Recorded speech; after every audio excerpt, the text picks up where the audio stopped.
you know that many diseases can be prevented or even cured with the probiome that your body or your intestine has?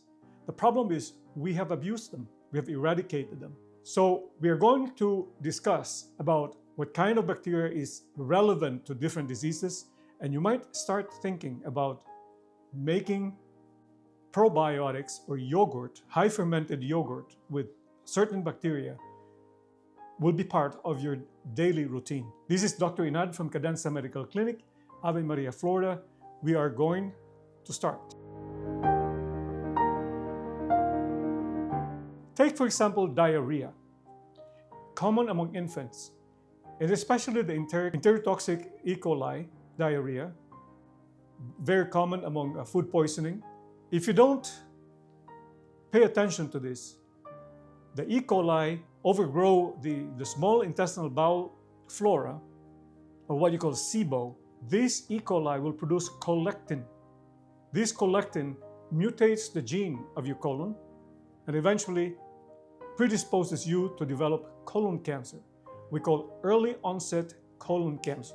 Irritable bowel syndrome, uncomfortable manifestations of diarrhea, constipation, sometimes colic, and usually associated with anxiety. Sometimes they label it as a nervous stomach. Well, studies have shown that supplementing yourself with Lactobacillus species and Bifidobacterium species, especially Rosary and Lactobacillus casei and Lactobacillus plantaris, has shown significant improvement of symptoms of irritable bowel syndrome, whether it's constipation or diarrhea. What about the irritable bowel disease, which consists of ulcerative colitis and Crohn's disease?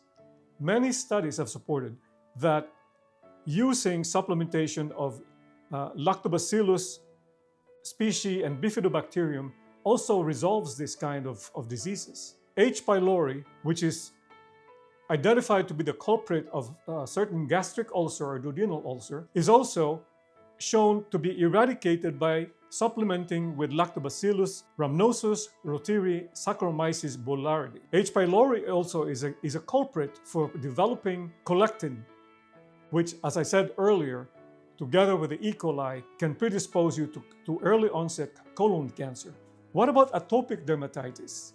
Skin, the production of interleukin 1, 6, and 17. This state of inflammation changes the configuration of the skin. The skin is predisposed to lichenification, and sometimes with a break of the skin can predispose you to skin infection. The good thing is atopic dermatitis has been studied, and supplementing yourself with Lactobacillus rhamnosus, for example, and Bifidobacterium, even within 2 to 4 weeks, have shown significant improvement. There are certain bacteria that overgrows that would predispose you to develop the citrulline deposits in your synovial fluid. This particular bacteria has been studied, Egertella, or Egertella.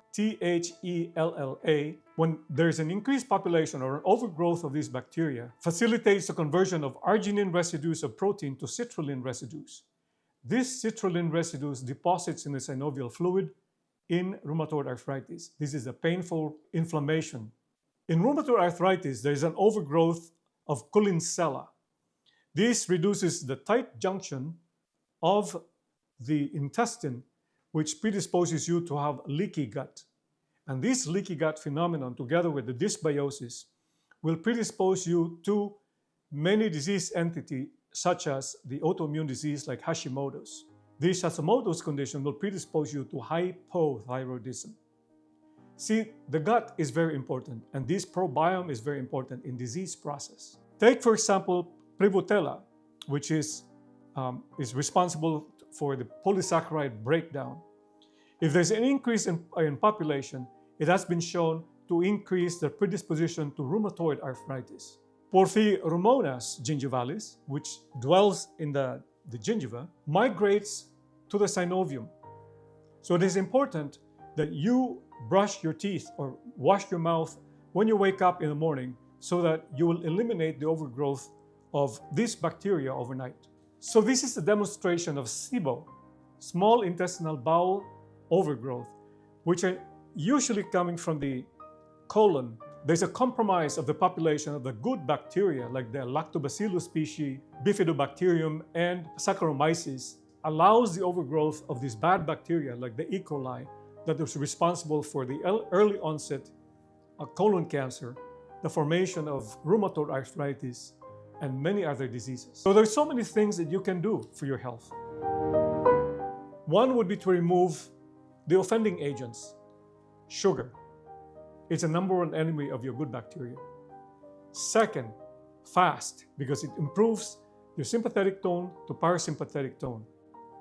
It also eliminates the unwanted food that really is not needed in the intestine, but for you to survive.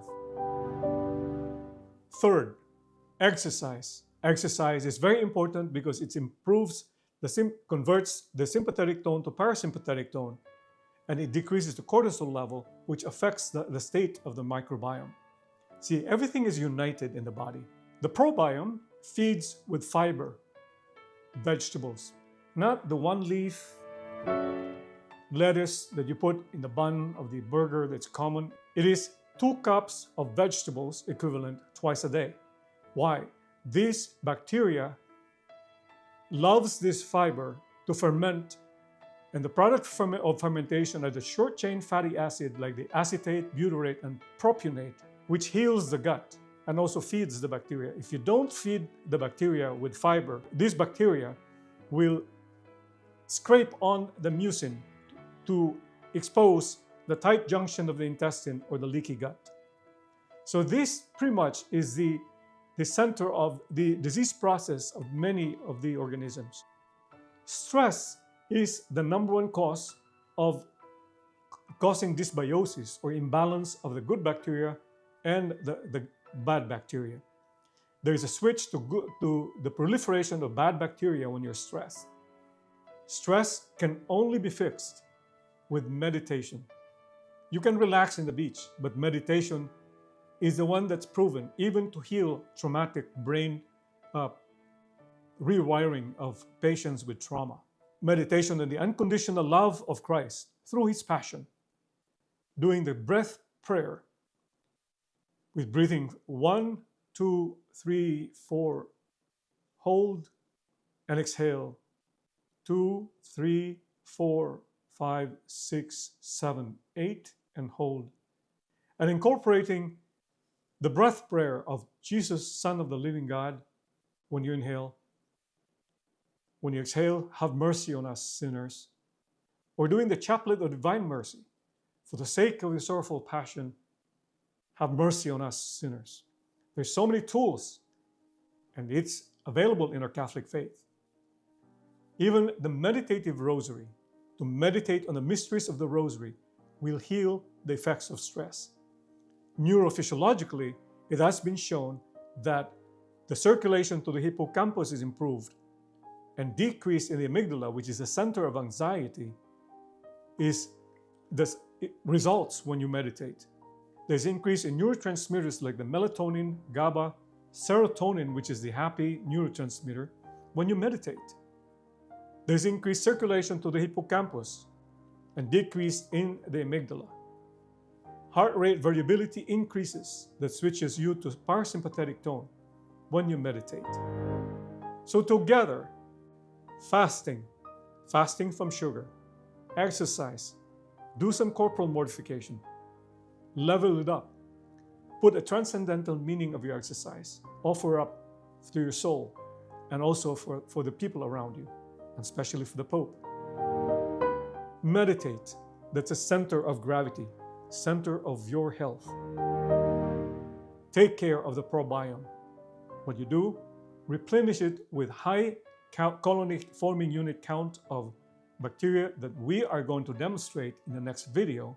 Studies have shown that the crying time of babies is reduced if babies are fed with yogurt containing Lactobacillus rhamnosus or Lactobacillus reuteri. The propensity of you developing metabolic syndrome or hypertension, diabetes, or increase in the circumference of your waist is also diminished. Certain bacteria also increases the metabolism of fat. That is the reason why a study that has been shown taking Lactobacillus gasseri, even without diet and exercise, demonstrated a decrease in the waistline, removing or reducing the fat. Not just the ordinary yogurt, not the yogurt that's sweet, because bacteria does not like sugar. I repeat, sugar is a #1 enemy of your probiome.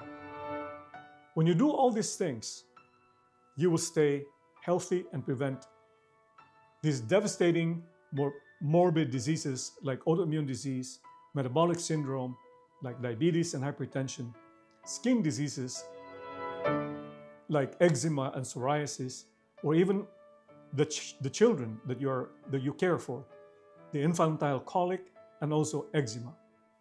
This is Dr. Inad from Cadenza Medical Clinic. If you like this video, watch for our next video that we are going to demonstrate how to make a high colony-forming unit yogurt, a fermentation of a specific bacteria, which you can do at home in your kitchen.